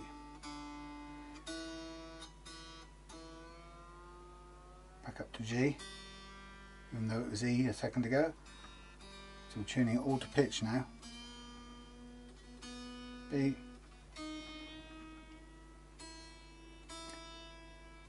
now we'll go back through it one more time to get it perfectly in pitch. E, A, D, G, B,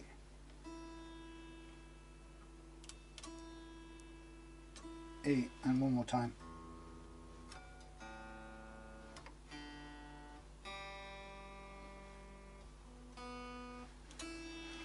Now, take away the post-it notes. Guess what happens? The springs pull it back. It's all sharp. But we want to get it back to the correct tuning. So, take our screwdriver and see how those are screwed in. And we're sharp. Watch the miracle. We want to go from this note, without this for a minute. This is just going to get in the way for a second. Take this out now. We want this note to go back to a G, and we do it by unscrewing the tremolo screws, claw screws, and taking the pressure off the springs. And the miracle of this little game is that by the time we don't know exactly what the physical location is going to be where we have to get that plate to sit, but we will keep going until that note there is a G again.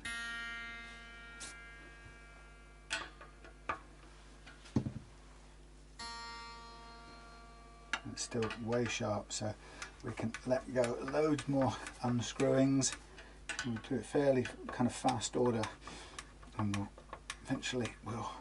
reach a place where it starts coming down, and you'll see it begin to approach the G, and you'll get the idea that as we approach the G again, the tail end of this is now starting to pitch up. We're on an A, we've got a whole tone and a bit to go down, only by unscrewing these, and that's the brilliant part about this process.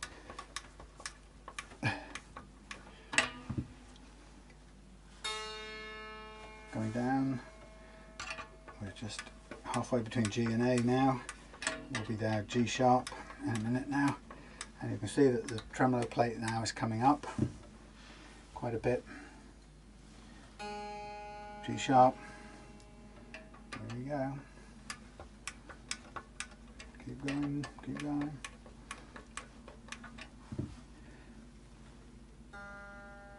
And coming down now towards G.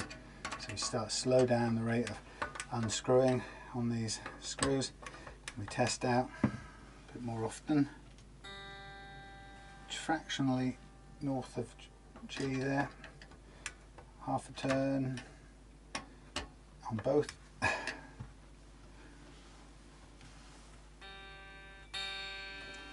Slightly flat, quarter of a turn back on each. Doing up again, I should say. Close enough. Look at that. So, amazingly, now we have the tremolo sitting up at its fixed amount. We have the guitar in tune again, And now we have a fixed range backward movement, which is defined by the way we did this whole thing from the beginning. So on the high E we expect half a tone from here, E to F. There we are. On the B, a tone. And on the G, a tone and a half, remember.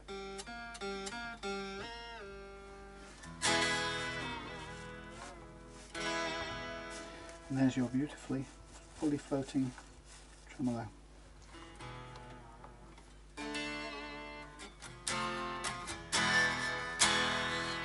All done. How about that for simplicity itself? Right, I'm going to take this off a minute. Oh yeah, we need to check that, don't we? The coil split, just to be absolutely sure. It also needs polishing off the Dunlop 65. It doesn't look quite as shiny. Obviously didn't give it its final rub down enough. There you go. It's nice, but you have to do it in shiny light. Okay, so we aren't going to know with that, so what we're going to do is we're going to use the amp as our final check. And I am going to be done for a few days. Ooh, here we have it.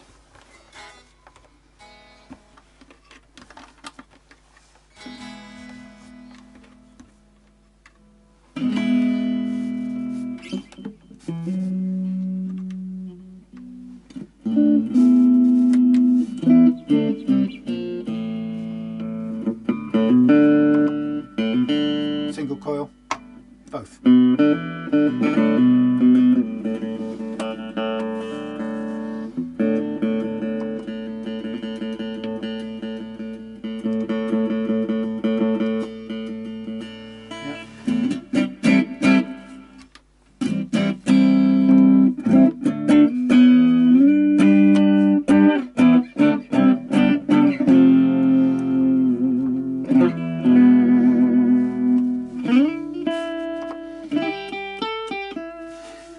Humbucker, single, both humbuckers, sorry, both singles.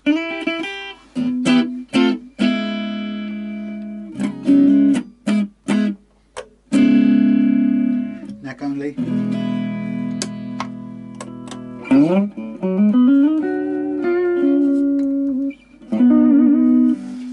Now because this is tilted up, there's one more thing we're going to do, final thing, and that is to double check and lower the action slightly.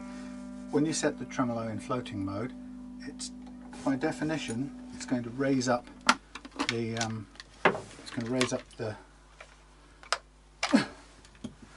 raise the fulcrums of the saddles up a little bit.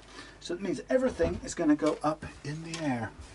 And so, in order to get it back, we'll check where we've left it and see what we've got. So now it's currently sitting quite high. So I'm going to measure how many turns I do on each one of these for starters. So let's go one, oh, wrong way, idiot. One complete, nothing, back to where we went. One back on each side, one back on each side, too high. Two back on each side. Okay, that's good. Let's do two back on each side first. One, two, one, two, and so on. One, two, one, two.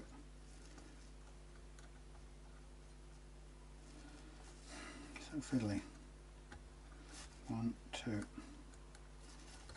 one, two. Oh Christ, so fiddly. Two, one, two, one, two.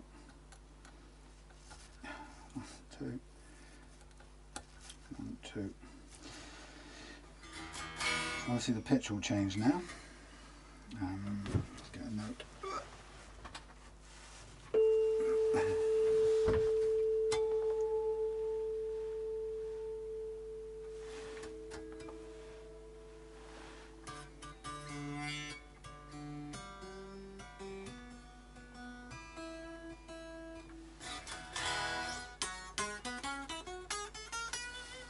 What's that gone lower?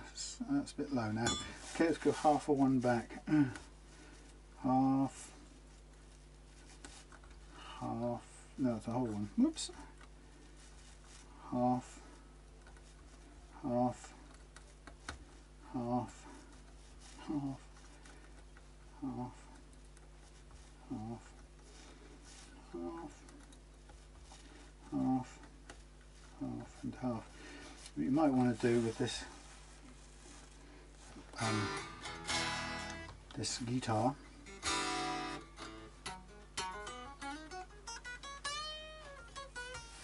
might want to get the smaller grub screws, 6mm ones, which are much more comfortable. When you have a low action on a strap, it can typically result in these grub screws sticking out and they end up in your hand.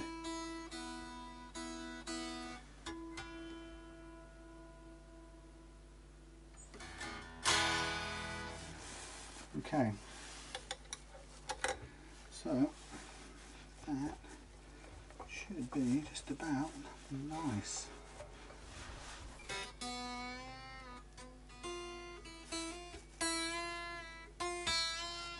Now that's interesting. That's reduced, having changed the action quite a bit. That's actually slightly thrown off. I sort of think we're going to be about. We might have to overdo this. I'm just going to think of this a minute.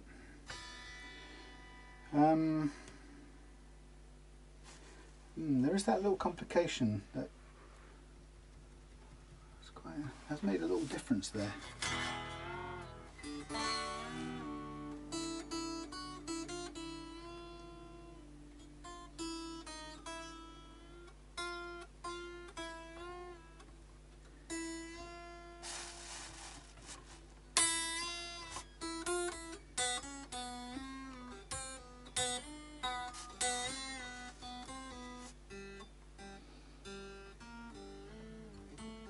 No, we lost half a tone in that readjustment with the height.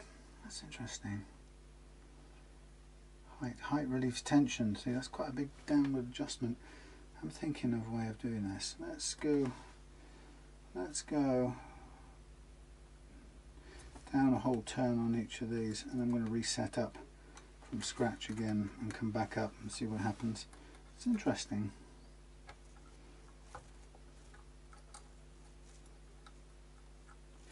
Down the whole turn.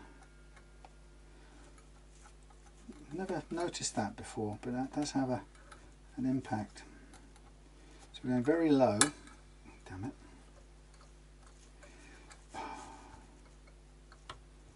I'm going to leave this on here. Half. Right. I'm going to go very low, and I'm going to redo the setup and see if I can anticipate the amount of raise. So I've set it unworkably low. I don't particularly want to have to do this several times, but that amount of action adjustment did make quite a difference there. So I will do this again and see if I can work out a scheme for anticipating the amount of difference that the reduction in action imposes on this thing, because it's more than I've noticed before. There must be a formula. I don't think Galeazzo Frudua has actually anticipated it. Now that's an interesting discovery. So here I go. This is now going to pull it right back flat. We're probably going to end up with strings almost, well, not quite, but getting near to the near to the deck. But the construction of the claw, by the way, is definitely not conducive to working the tremolo claw screws. The claws get in the way, which is a bleeding pain. Right, now I've kind of guessed the height. Jesus, that thing is getting on my nerves. I guessed the height in this case. First time I've noticed the difference that made, but it is worthy of note, and it is enough to make me want to come up with a plan for guessing the adjustment. Okay, let's go with this again. This will make a difference, it'll improve it, and it'll make it better than it was, but it's just a little bit random, and I'm going to have to think of a way of knowing what's going on.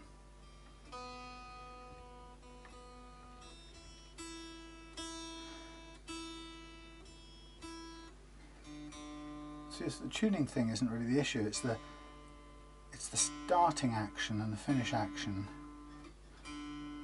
Because we ended up with a higher action, and then I reduced the action at the saddles, which we have to do to get it back down to the target low action.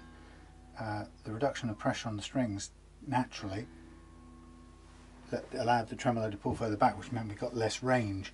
So there's a significant consequence of that, and it's going to have to be something I work out scientifically. So let's get this G down. We'll prove it in principle first. Right, G down to E, as we know, we've been here before. G down to E. There we are. Tune everything else. Actually, it's simpler to tune everything up to G again with that in the position.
This off.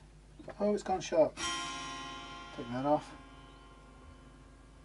Tune it back down to G. Now this time the action is way too low at this end, and I only guessed the adjustment this time. So well, let's see where we end up. And the problem I'm going to have is I'm going to have to try and establish a sort of formula. It should be the same each time. So as long as I can just work out, let's say, you know, if I could work out, okay, we set it a millimetre under what we normally aim for, then by the time we've made the tremolo adjustment and it's free floating in equilibrium with its front tilted up, then we're back to the playing action that we were aiming for, or thereabouts. This thing, I mean, nobody ever uses the exact full range of the tremolo. I'm being very precise here because that's what this is designed to do. But it's a better system than kind of randomly guessing where you're aiming for. But it doesn't account for this adjustment in action. I realise that now. We're in A still. We're going to go down to the G, and then we're going to see where, yeah, I can see the action's kind of more where I want it to be now. But it loses, unless I can work out the formula, it'll be in danger of losing that perfect precision that I like so much. I think we can tweak thereabouts, but I still got to work out what the hell the start point has got to be. And we know it's somewhere between the 1.5 target action and touching the last fret, and it wasn't touching the last fret. So it's somewhere in that ballpark. So I guess I'll have to just do some off-camera tests. Almost on the G now. By the way, if you want to see the difference gravity makes on tuning, look at this. There's the G. Sharper. Flatter. Nothing you didn't expect.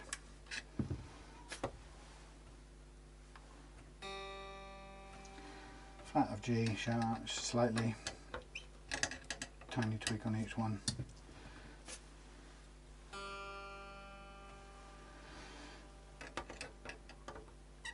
Eighth of a tweak back.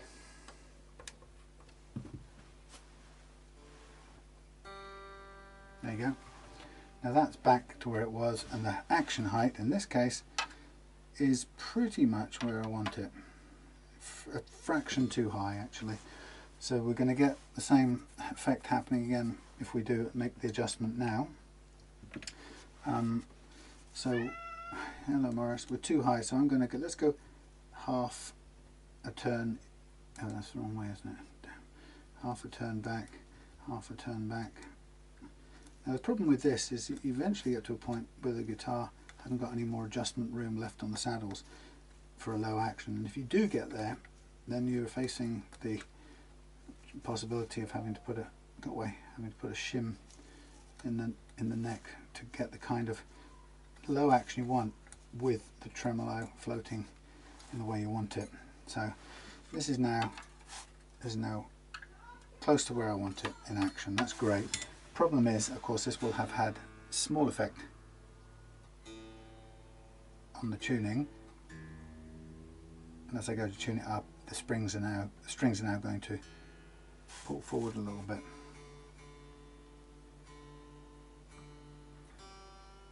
But it should be alright. So I guessed it about right. But it's a factor that I haven't kept in mind, nor did Galeazzo Frudua, by the way. Lovely. Okay, so we're as good as done, but it has raised a very interesting issue on the change of pitch when we make adjustments to the string, the playing action height.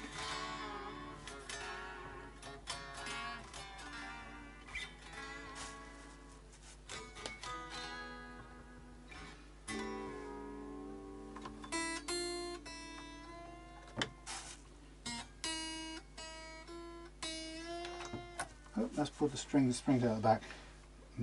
Very interesting. Okay, so that's what you're getting with a set of nines. There's too many springs in there for a set of nines. So when we pull back, the nines there's so little tension that on this guitar the springs are falling out. So that could equally force me to go back and redo this with just 2 springs in. Gosh darn it. Thought we were finished. Okay, so we want to be back around about here. Yeah, there's not a lot of tension, that's the problem. Nines don't exert too much tension, so for setting a tremolo with that range on it, what we're finding out, interestingly again, is nines are not pulling hard enough. So let's do this one more time. I'm getting a bit tired of it exactly, but I don't really want to have to be doing it this often, but let's do it one more time and see if it's better matched with 2 springs on nines. And getting into here is pretty impossible.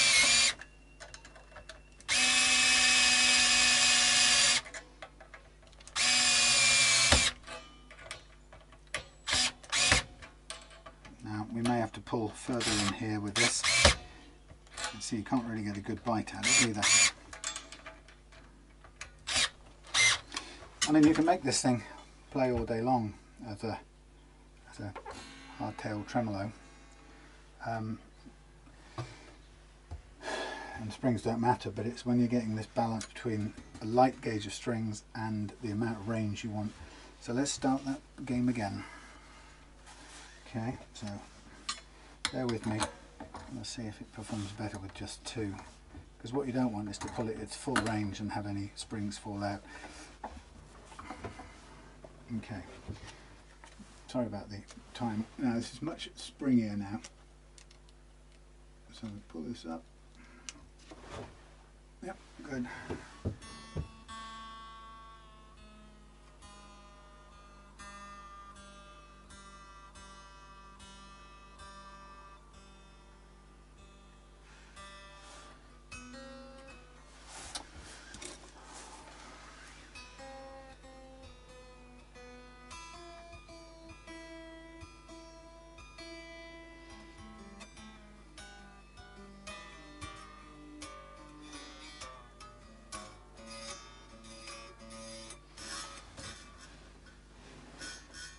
be touching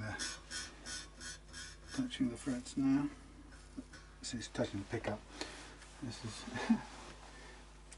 interesting range of different things going on here. That's the other thing, of course, is if you're playing with a low action, everything will be closer to the pickup, so you may well find yourself hitting the pickup poles fairly soon in the game.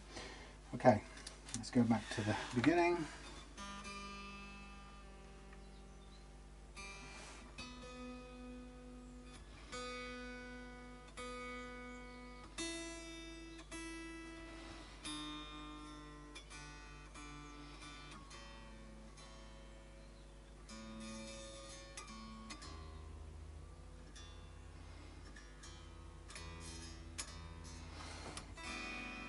Right, we're going to turn our G into an E, like before. Close, a couple more pages, and a couple more.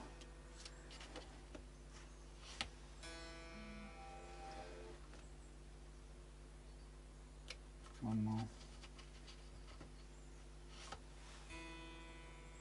E, lovely. Back up to G.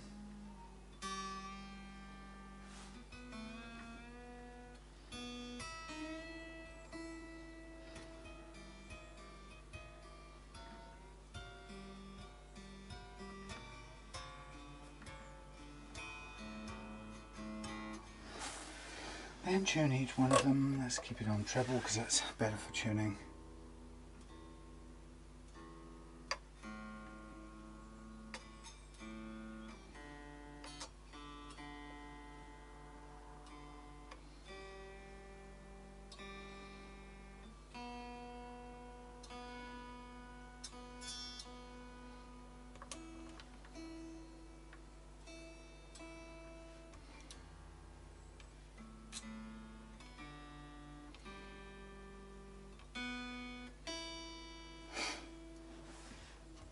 Sharp. Right, we go back to G again. Let's see, because you can see that you can get this in equilibrium using any number of springs. It just ends up in a different position.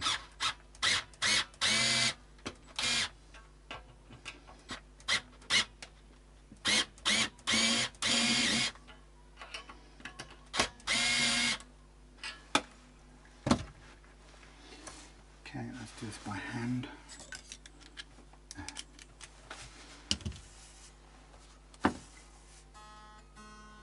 G sharp.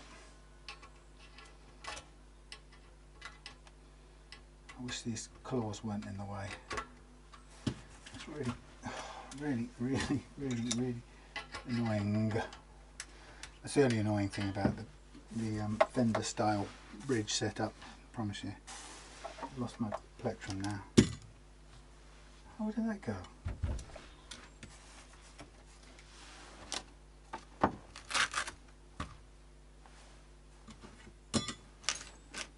Wow. How weird.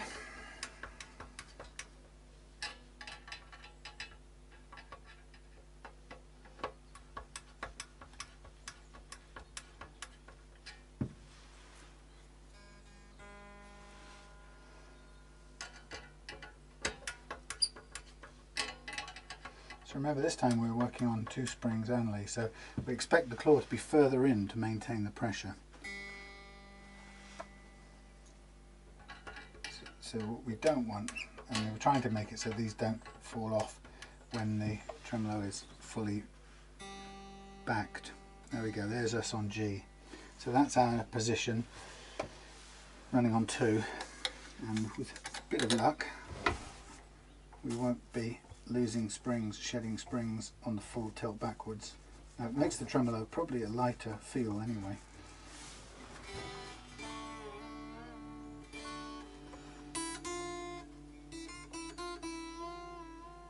Yep, there you go.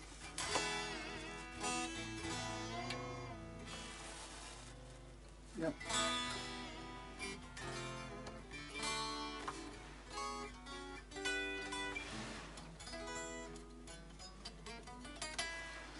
Let's check the action here.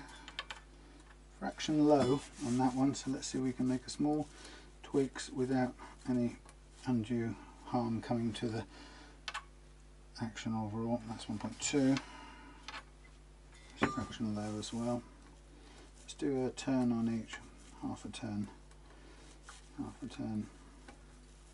and stay still within the operational range. Oh, for God's sakes, that tremolo arm is always in the way. Half a turn, half a turn, half a turn. So yeah, back to the lesson. The lesson is that when you make action adjustments following your ideal floaty tremolo setting, you end up with alterations, which is quite interesting.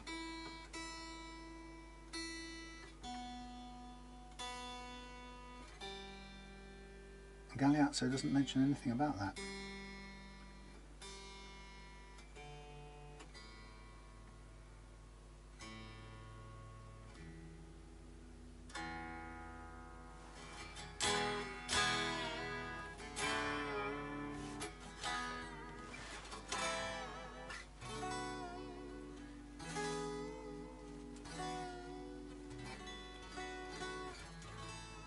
Beautiful. Okay, got there in the end. Sorry if that sounded confusing by the time we've gone through it. You know, like I said quite explicitly there, what we discovered, or what I discovered, is a limitation to the Galeazzo method, which I've used lots and has always given me pretty good results, and it's simple to do. But like you can see, on light gauge strings, it ends up with a bit of adjustment, and the adjustment changes the pressure on the strings, which in turn changes the pressure or the amount of force, changes the position where the arm sits, where the plate sits, and so the whole thing becomes a different setup, which is a bit weird. So the only way around it is to really work out, to be able to work out a start point. Like I said, I know it's somewhere between our maximum where we started of 1.5, somewhere between that and touching the fret. So it's only within, the amount of adjustment we have to make is only within that 1.5 millimeter range. And I didn't measure how much down I went that first time I corrected it. So I'm going to have to do a few little experiments, and it will be a case of saying, you start by setting your action 1 millimeter lower, for example, than you need. So your targets, if your target's 1.5 on the low E, set it for 0.5, and so on. And then you know that when your tremolo arm plate kicks up and the saddles go up with it and the action goes up, you'll know that movement will return you to your correct playing action. It's funny that. Funny, I've never really noticed how big an effect that had, and I wonder why I did on this one. Most of the time you wouldn't really notice in that you'd have some useful range of tremolo action, and you'd leave it at that.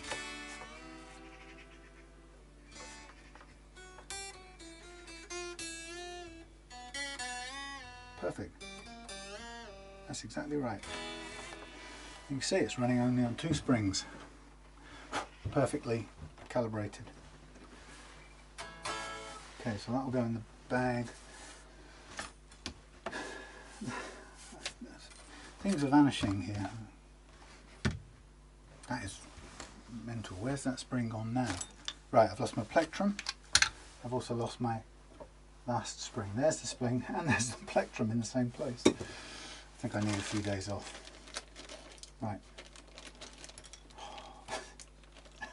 Right, this is going to go back in its case, which happens to be here anyway. Right, there we go. Ta-da! Interesting.